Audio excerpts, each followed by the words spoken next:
Fairy Tales by the Brothers Grimm. The Straw, the Coal, and the Bean. In a village dwelt a poor old woman who had gathered together a dish of beans and wanted to cook them. So she made a fire on her hearth, and that it might burn the quicker, she lighted it with a handful of straw. When she was emptying the beans into the pan, one dropped without her observing it, and lay on the ground beside a straw, and soon afterwards a burning coal from the fire leapt down to the two. Then the straw began and said, "Dear friends, from whence do you come here?" The coal replied, "I fortunately sprang out of the fire, and if I had not escaped by sheer force, my death would have been certain. I should have been burnt to ashes."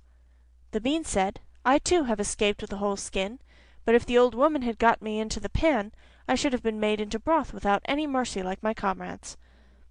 "And would a better fate have fallen to my lot?" said the straw. "The old woman has destroyed all of my brethren in fire and smoke. She seized 60 of them at once and took their lives. I luckily slipped through her fingers." "But what are we to do now?" asked the coal. "I think," answered the bean, "that as we have so fortunately escaped death, we should keep together like good companions, and lest a new mischance should overtake us here, we should go away together and repair to a foreign country." The proposition pleased the two others, and they set out on their way together. Soon, however, they came to a little brook, and as there was no bridge or foot-plank, they did not know how they were to get over it. The straw hit on a good idea, and said, "I will lay myself straight across, and then you can walk over on me as on a bridge."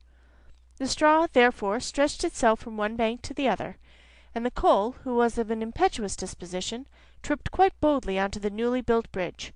But when she had reached the middle, and heard the water rushing beneath her, she was, after all, afraid, and stood still and ventured no farther.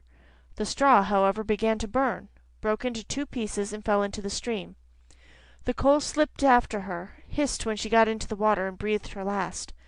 The bean, who had prudently stayed behind on the shore, could not but laugh at the event, was unable to stop, and laughed so heartily that she burst.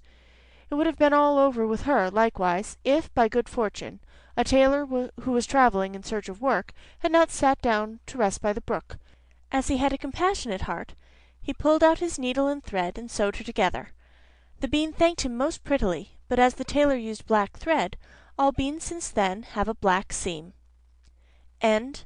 The Straw, the Coal, and the Bean.